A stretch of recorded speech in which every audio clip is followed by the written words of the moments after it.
This is my friend Beth.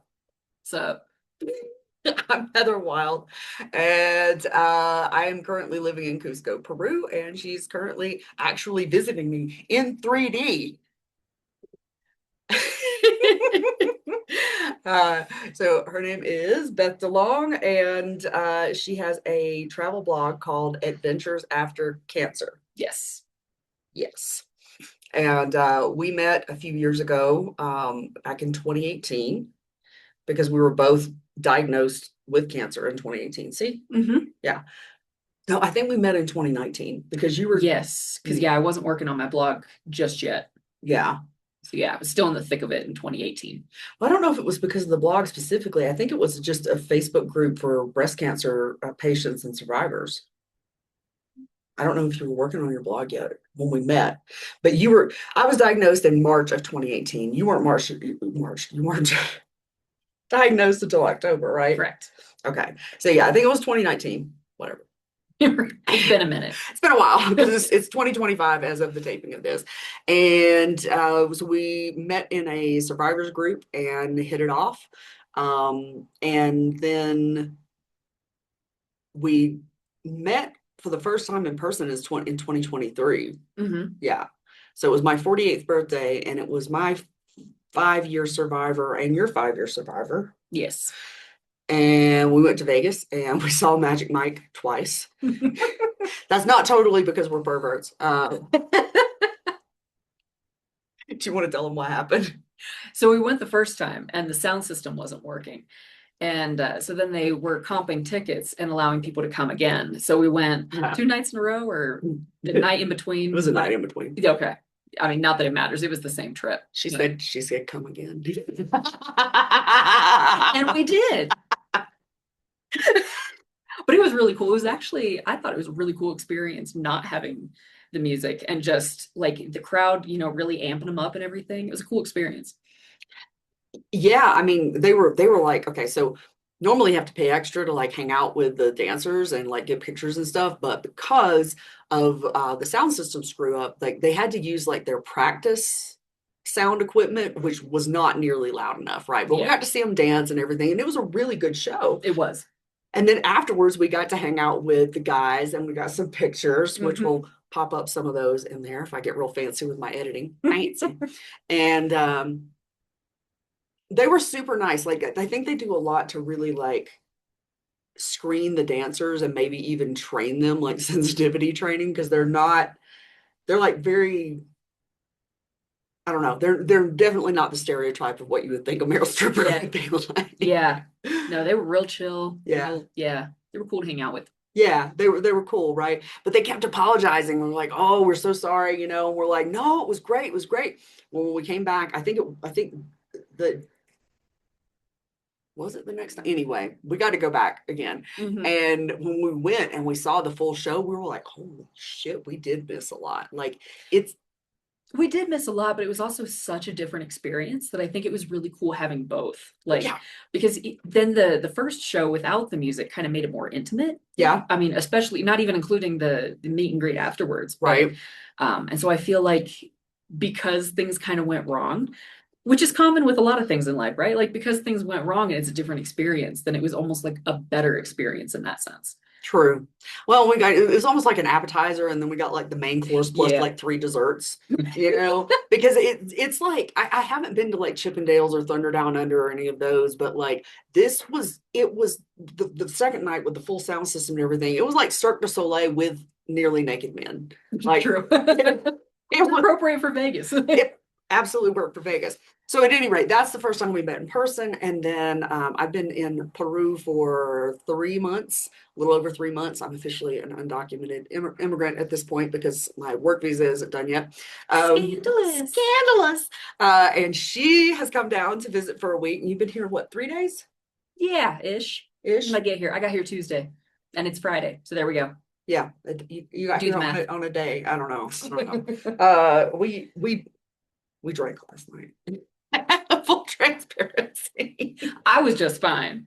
Well, but I did have a few. We had a few. We did have a few. Just joking. It was a good night. It was a good night. It was like a good chill night. So anyway, we want to hop on and talk about being a solo female traveler and kind of, just talk about some of our experiences. So, you've been traveling internationally total, like when did you start traveling internationally with or without other people? My first international trip would have been 2007. In college was my first trip. And we went to Italy, went to Rome as like a pilgrimage sort of thing. And so it was only a week trip, but went to Rome, went to Pompeii. It's freaking cool. And then the next year, went to Honduras with a friend and her church as part of a mission trip. So those were my first two dips into international travel. Nice. And she knows Latin, but she does not speak Italian or Spanish.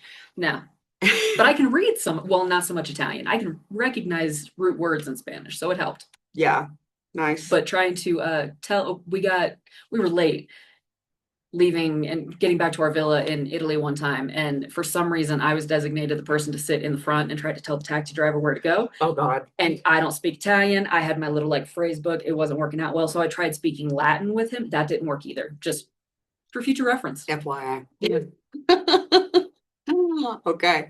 So I don't speak another language. I took 3 years of French, but I've forgotten most of it. Now, the funny thing was when I moved to Mexico on a whim last year, when my intuition deported me from the US, my French started coming back. I would be trying to ask somebody, "Como estás?" Like, how are you? And my brain, and that accent is terrible. I know it is. Just go with me. But my brain would be like, and now I can't think of the French, but it would be the French phrase for like, how are you? Um, so yeah, that was one of my biggest things about traveling internationally is because I didn't speak another language. I was just terrified of it. And before 2022, the only time I've been out of the US, I've been all over the US and I've lived in Hawaii briefly, but haven't been to all the states, haven't been to Alaska. But I'd done a fair bit of traveling in the US because it's fucking big. It's huge. I've driven across that continent, like that part of the continent several times. I never need to do that again. But And that's on my bucket list. is it? Yeah. Wow. I have funny stories. Well, they'll be for another time. But yeah, so I had gone to Jamaica when I was like 22, I think. I sugar daddy took me to Jamaica for like 7 days. And that was cool, but we were like on the resort most of the time. And so I really didn't have like an authentic experience. And they speak a version of English in Jamaica. If they're speaking directly to you, you can understand them. If you're trying to listen to two native Jamaicans talk to each other, if they're from there and they're talking to each other, you're not going to know what they're saying. But other than that, like I was really afraid. And then in 2022, I went to Costa Rica for a couple of weeks, and then yeah, and that was the beginning. And now I've been actually living outside of the U.S. for 15 months. Um, Time flies. yeah. Have you lived outside of the U.S. other than what's the longest trip you've done? Longest trip was 10 weeks to Central America. I spent 4 weeks in Antigua, Guatemala, studying Spanish. Mhm. I'm still not great at it. I'm still working, but She's better than me, and I've actually been living in Latin America for 15 months. well, I also have coworkers who are from Mexico, so I'm trying to learn so I can communicate better with them as well. But Tell them what you do. so I'm a protected species observer. So I work offshore. I'm kind of a glorified whale crossing guard. So so I can work on seismic or wind farm jobs, dredge. There's a few other gigs that we can do as well. And basically, if a whale, dolphin, sea turtle, whatever gets too close to us, then we are responsible for shutting down operations. So we kind of keep an eye on the ocean.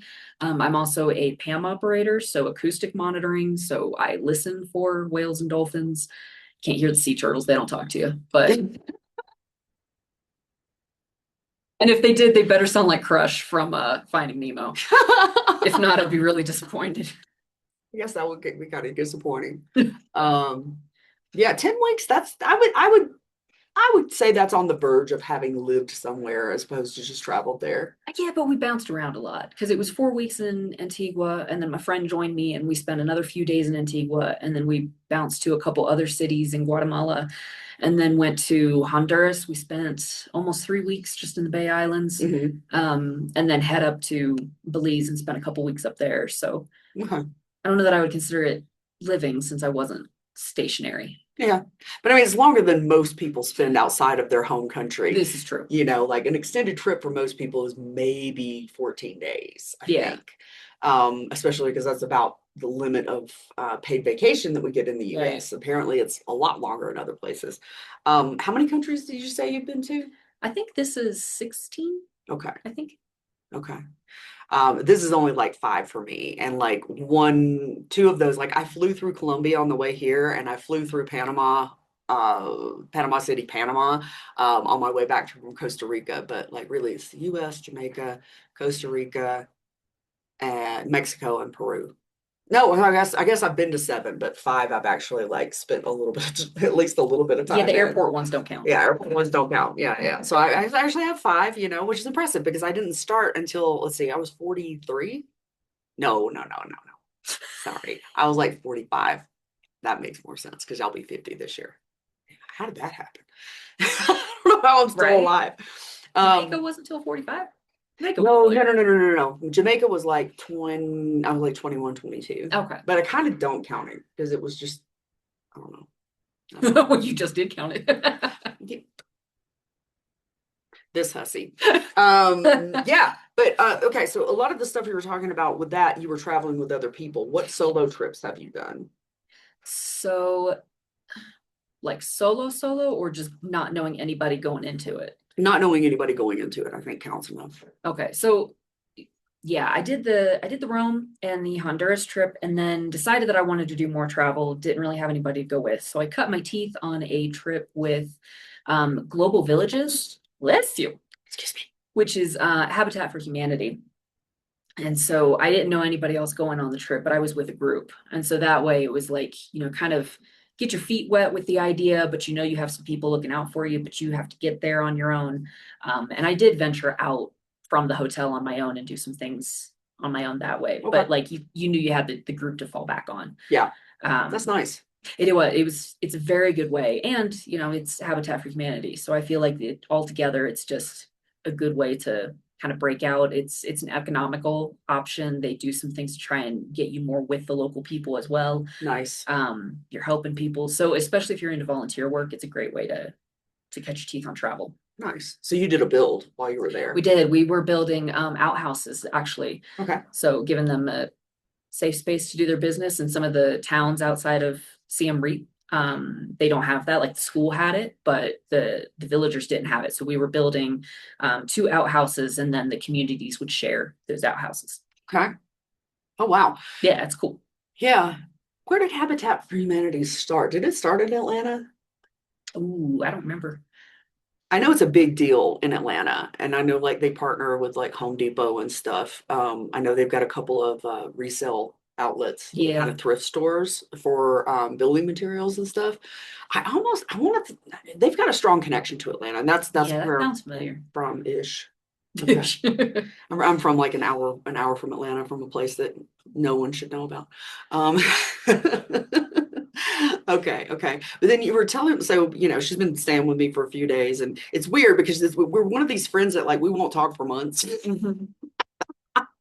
and then we'll have like an hour-long phone call, and then we won't talk for months again. But when we see each other, it's just like it's like no time has passed. Right. Uh, Picking up right where we left off yeah, with ridiculousness. but damn straight. So you were saying that you went to Israel and Jordan by yourself. Yes. So I went Well, to, part was a tour, but yeah, part was on your own. Yeah. yeah. I am not great with logistics with travel and This like is this, transportation. this is okay. Yeah. And I had heard that with Egypt, it could be a little difficult. And so I know that that's just something that would stress me out. So I thought Egypt, I want to do as a tour. And also this, what year was that? It was 2016. Um, and so there was still some concern with like the Silent Spring, crap, what was it? Spring, Yeah, whatever. I know. Um, There was a concern. yeah, there was a concern of safety. I had a friend who went a couple years before and she couldn't even leave the hotel to go, carry out food and whatever. So, Oh, okay. um, Because she was a woman, or just because she was not from because Egypt? there was like this revolution thing going Okay, on in okay, Egypt, okay. and so it was just Yeah, dangerous time. yeah, dicey. Yeah.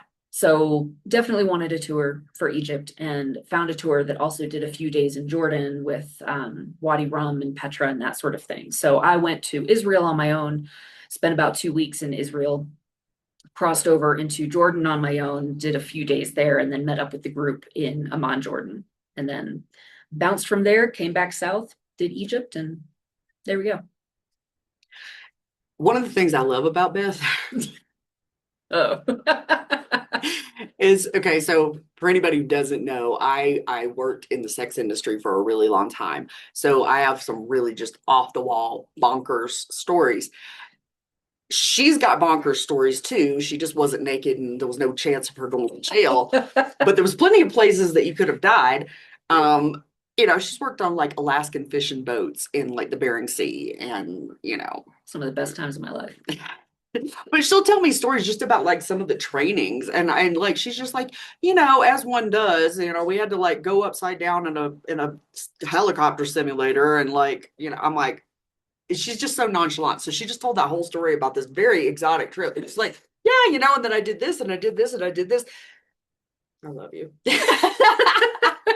And admittedly, like young me, like teenage, even whatever, just young me would be astounded if she heard some of the things that I've done. She'd probably pee her pants, like out of fear.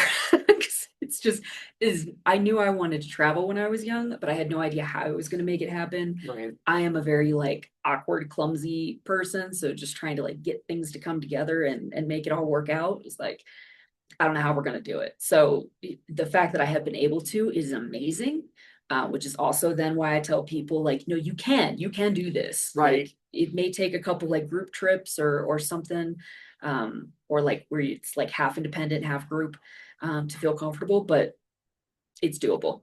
Okay. Yeah. Yeah. I mean, it wasn't as scary as I thought it was going to be. Like, I I was living in my hometown again. I was miserable. I decided that I was going to move to Asheville, North Carolina. This was last summer, so the summer of 2024. And I had no plans to live outside of the US. Like I was still scared, even though I'd gone to Costa Rica and nothing bad had happened, but I was just, I don't know, it's very intimidating. And then I get to Asheville to hang out for a month to like find an apartment. And all of a sudden my intuition is like, you have to go to Mexico. And I'm like, that's the dumbest thing I've ever heard. I'm not going to Mexico. Not because there's anything wrong with Mexico, but I'm like, it's hurricane season. Valid. Hurricane season. I don't speak the language. I've never been there and I don't know anybody there. And it wasn't like you're going to go visit. It was like, you're going to go move there. And I was like, no, I have you. It's quite not an investment, what do I want to say, but like commitment. Yeah. That's a lot going on. Yeah, it was really weird. And like I've had, intuitive flashes and stuff in my life and I've had good things happen because of them, but I'm not somebody who is regularly like, well, what does my intuition say? I don't know. My life might be better if I did. But I mean, this was strong. Like I felt like God, source, spirit, universe, whatever, had like the foot on my ass and was just like, no, you're going. And so I ended up going down there and it wasn't that bad. Now, I did start off in a tourist place. I did start off in Playa del Carmen. So there was quite a few Mm. people who spoke a good deal of English. It was still a little like, shocking. Not shocking, that's the wrong word, but it was definitely an adjustment. Mhm. But yeah, after 4 days, I was like, I don't want to go home. Oh, it was that quick. Yeah, yeah, yeah. Wow, nice. I told the universe, I was like, I will go for 2 weeks Oh, just wow. just to make you shut up. I will go for 2 weeks. And after 4 days, I was, one of the first two things I loved was it was walkable and I didn't have to have a car. I didn't have to mess with a car. I didn't have to worry about oil changes and That's huge. tires and good. And the cost of living was better. That was another thing. But one of the biggest things was that the food tasted so much better. The quality of the meat. and the vegetables and the fruits, the textures, the taste, everything was so much better.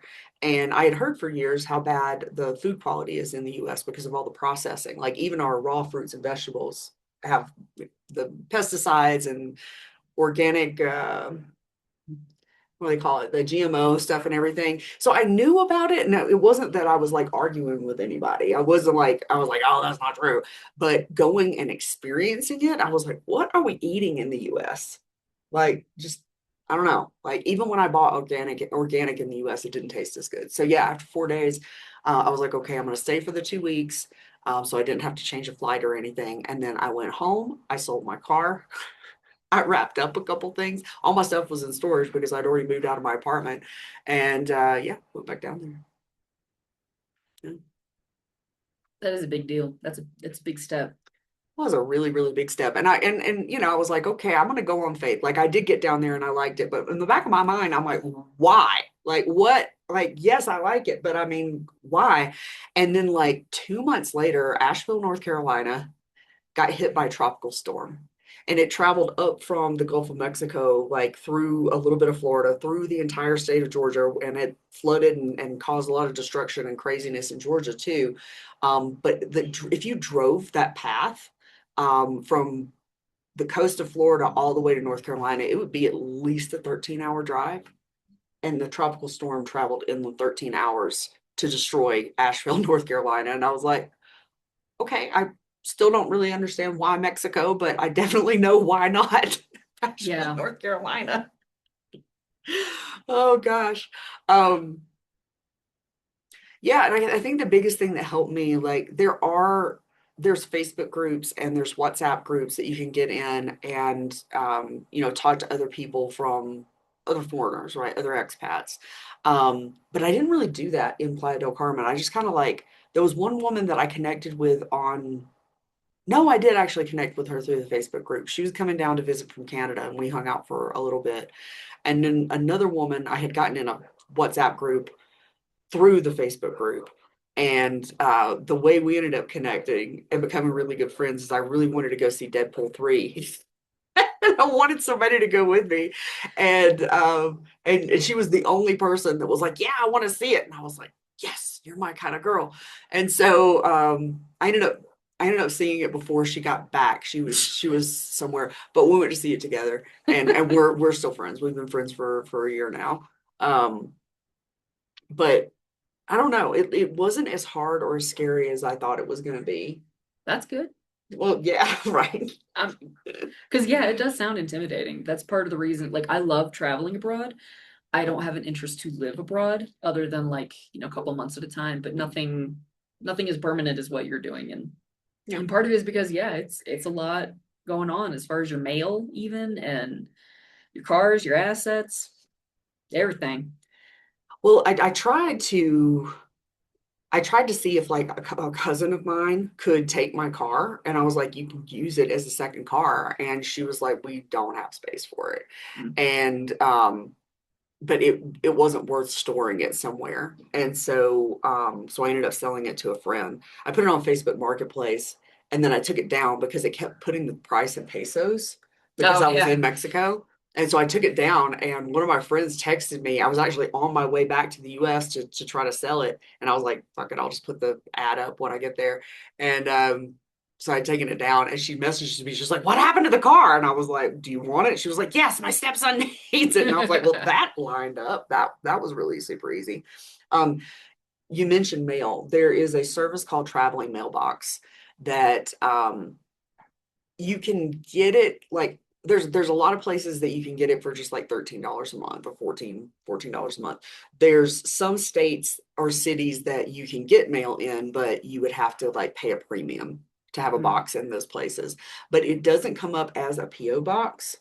It comes up as a suite, and they email you and they let you know like, hey, you got some mail, and you can go into the dashboard and click on it, and it'll show you like who the mail is from, and then you can click on something if you want them to open it and scan it for you. And I used it for a year. It's actually really good. It's actually really helpful. Um, if you are an online entrepreneur, especially if you're a female entrepreneur, I would highly recommend that you get this or some other service like it because when you have to put your address on an email thing, Hmm. crazy people can find you. So it's um, by law, you have to have your email, your physical address at the bottom of your bulk emails. But if you have a PO box like this, then it's a little harder for crazy people to find you. So You can also Kit or ConvertKit. They have an address that you can use, so you're not using your own, which is nice. that is really nice. Yeah. Okay. Okay. More services should do that because it really is a safety concern. Yeah, I don't understand why the emails like you have to use your own address. I'm like, I don't want to put that in there. Well, but they're assuming that you're a business and you have an office somewhere. Like it's not really something that they were considering solo entrepreneurs But for, I there's so many think. people who do. Like I follow a lot of authors and I'm on their email Mm, list and it's the same thing. It's yeah, like you don't want authors putting their home addresses, but they don't have an office. So true. Yeah, that's yeah. another conversation for another Hmm. day. But yeah, you can manage the mail thing. The mail thing is actually not that hard, but if you've got a vehicle that you want to keep, that may be a problem. My car just it was a great reliable car, but it was an older car, so it wasn't worth anything. Um, I was really actually pissed because I paid like I think there was a little bit of a screw up and a fiasco about me storing it at the airport when I left for the 2 weeks, and I ended up having to pay like for the premium lot, so I paid almost $300 to park this car for 2 weeks, and I was like, it's barely worth more. I mean, it was worth more than that, but I was like, wow, that was I wish I had listened to my intuition and not done a trial and just said, no, I'm moving, I'm going. That's what I get for being hard at it. Yeah, but I mean, had you moved there and then realized like this is not it, Right. that would have been awful. That could have been a problem. Um, yeah, but I don't know what else should people know if they're like considering doing international travel, especially if they're solo females. A big thing is trust your gut. Um, as far as safety and situational awareness and that sort of thing, like for the most part, I really haven't had too many issues. Yeah. But part of it is also like being aware and if something feels off or somebody feels off, then just knowing like you don't have to stay there. You don't have to like expose yourself to that. You can move on.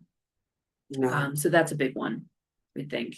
But yeah, and just have more faith in yourself, I think is one big thing, just because it seems daunting. Hmm. So do a couple trips to cut your teeth on it, build up some independence, go to just one place and hang out there rather than bouncing around if that feels better for you. And Hmm. and I think it's one of those things that, with time and with some experience, it comes together. Yeah. Yeah. Well, and also like Google Translate is a lifesaver. Yeah. Oh, Um, there's well, there's Google others. Lens. Yeah, Yeah. because I think you can use that if you download the language. I think you can use that offline. And so then if there's written text or whatever, then you can hover your camera over it and it'll translate for you. And I didn't even know that. yeah, yeah, it's I really didn't know you handy. could use it offline. I'm pretty sure you can Okay. because I mean, so many places you're not going to have it. I mean, there are eSIM cards that you can buy so you have data, but there's going to be so many places, so many small towns and things that you're not going to have data or you just don't want to eat it up with the Mm, Google Lens. yeah. Yeah.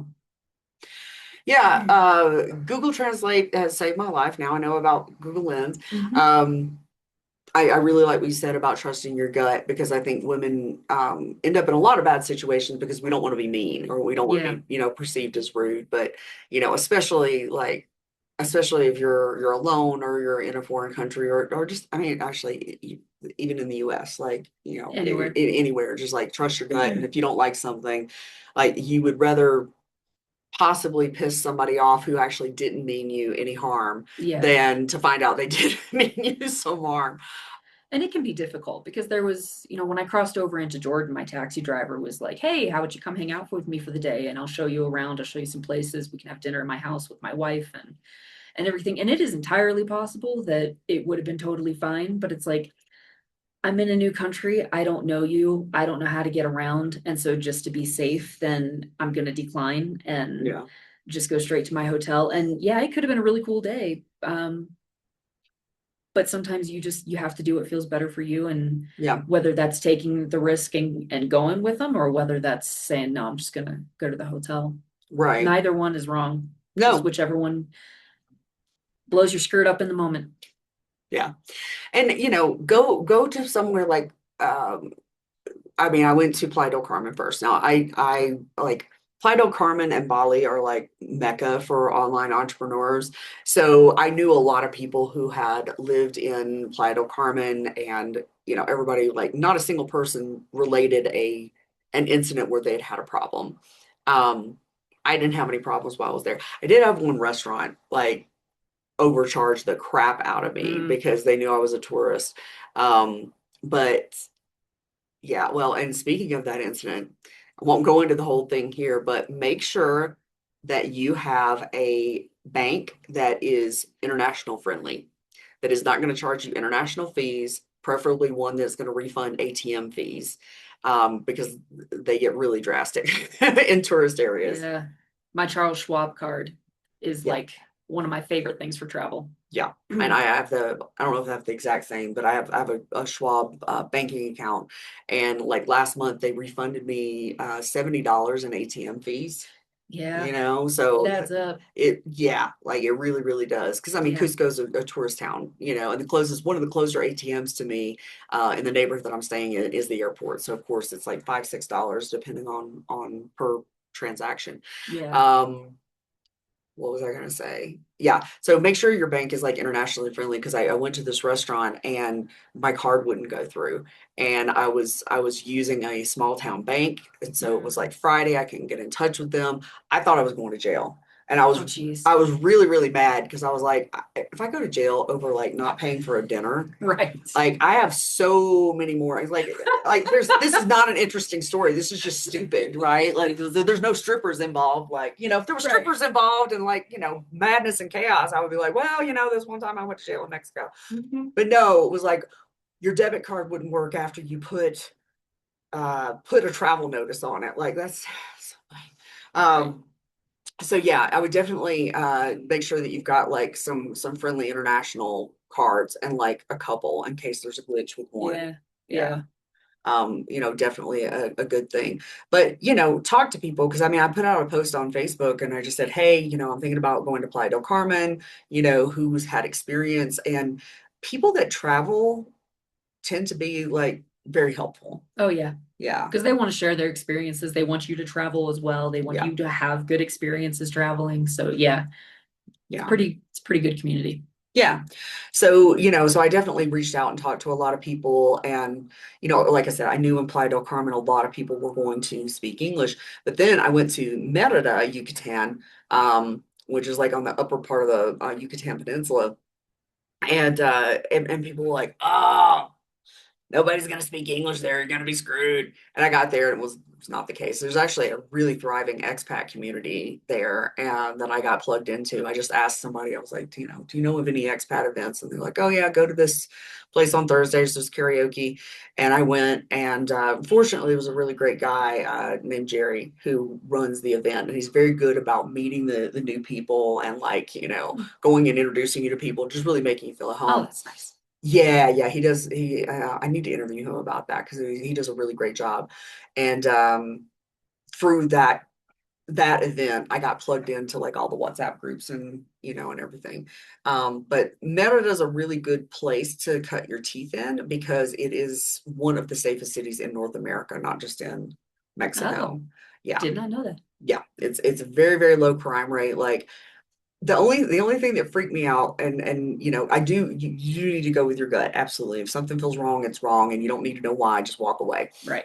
And I was staying in this nice neighborhood, and because of the extreme weather, the extreme heat, the extreme sun, the extreme rain during the rainy season, their buildings and sidewalks don't hold up very well.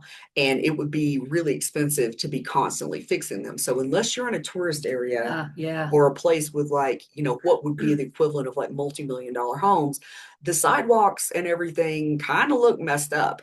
And so even though I knew I was in a safe neighborhood, my nervous system I mean, I have CPTSD, so I'm a little like, anyway, but I would be walking down the sidewalk and like there's bars on the windows, the sidewalks are messed up, there's peeling paint on the houses, and my brain was like, you're in a bad neighborhood, you're going to die. But it wasn't true. So, trust your gut, but also understand like where you are and what the conditions are and why things might not be pristine and pretty. Yeah. It doesn't always mean you're going to die.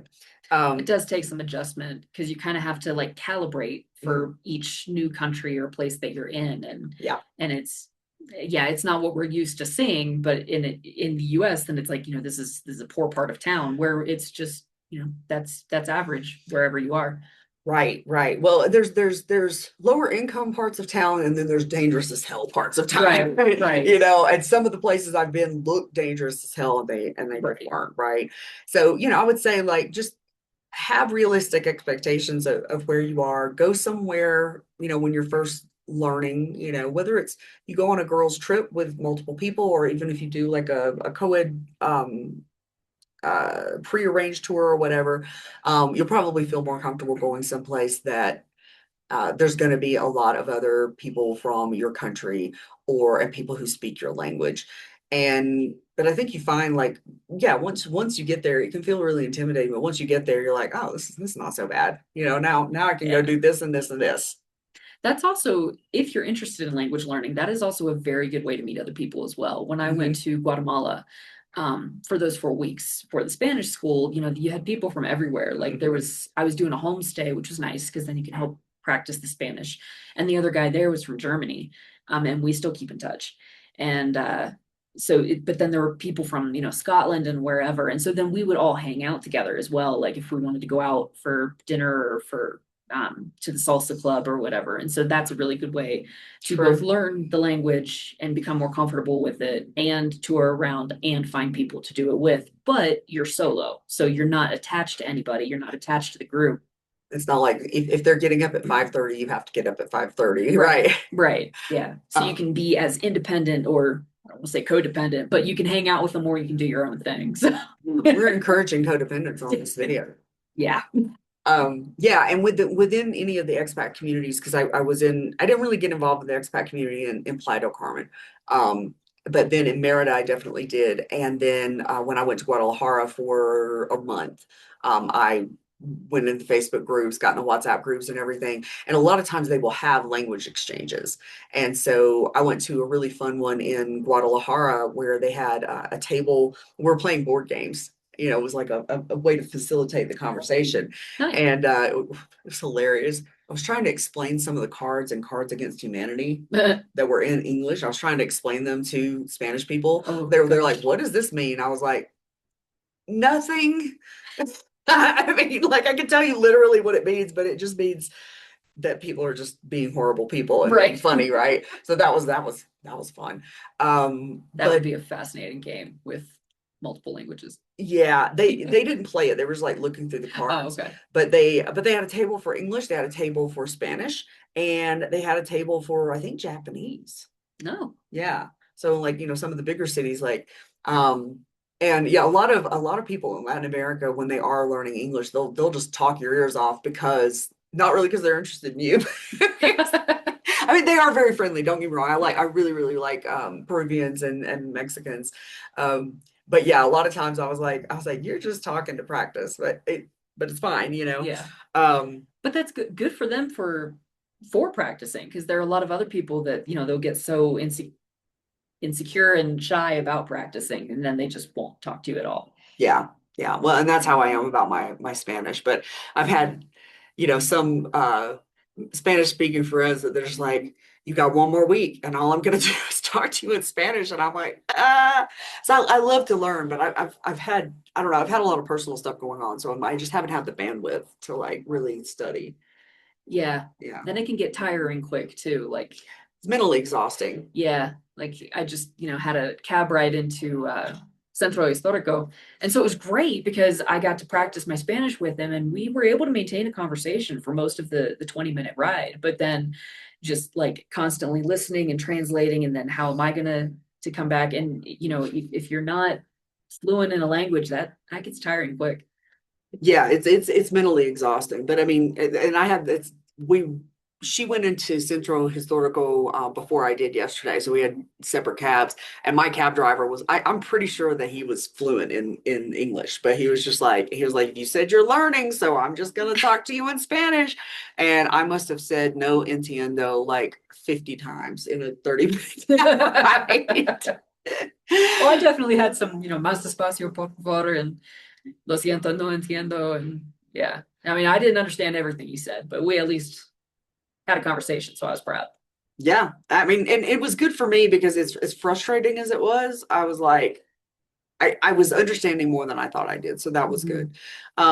And especially in Mexico, but also here, like if you're trying to speak Spanish, like they really appreciate it. And I another good tip would be like learn some basic things. Like no entiendo means I don't understand. Yeah, your hello, goodbye, thank you, please. I'm sorry, just Yeah, excuse me. yeah, Those basic things go a long way, because you're not just like another tourist that's like, deal with me, I don't speak your language. yeah, Yeah. yeah. There was a whole lot of like, I don't know Arabic at all, but when I was in Egypt and Jordan, there, just saying shukran, which means thank you, Okay. and just saying that a lot, then it's like at least you can express gratitude, which is a big deal.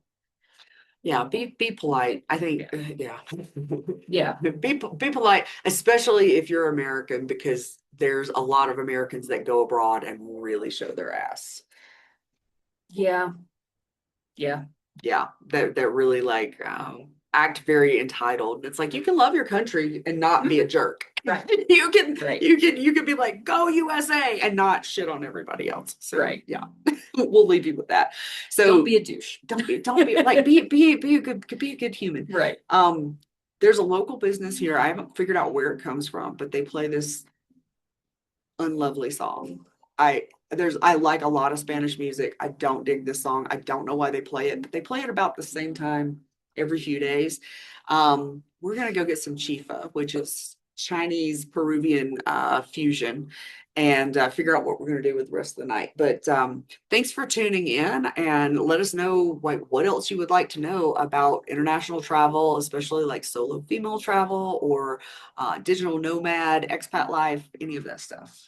Or if you have any recommendations, we love like also like knowing where to go next, getting ideas, and so really just anything travel. We're all about it. Yeah. We'll have our links will all be in the show notes, but like Yeah. what is your blog like if it's So adventureaftercancer.net is my website, and I am also on Instagram and Facebook at Adventure After Cancer.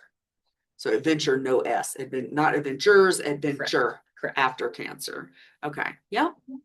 Awesome. All right. Well, thanks for tuning in, and we look forward to seeing what your questions, comments, and recommendations are in the comments. All right, bye.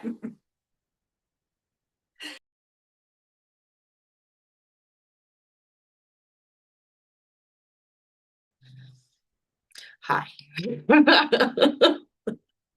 Oh, look at the camera instead of the screen as much as possible. What if I want to look at your pretty face? I can cure you of that real quick. Then I will be looking at you on the screen because I'm distracted. Maybe it's a card. Okay.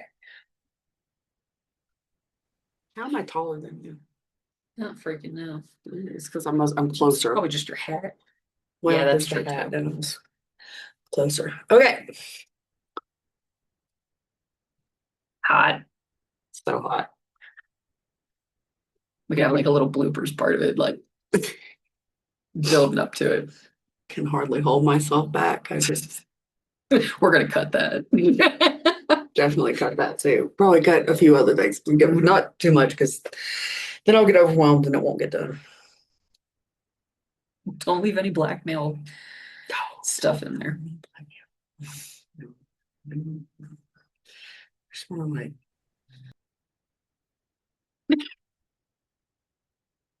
okay, I don't know what I was thinking. This It's such a simple idea, and yet, And yet. and yet.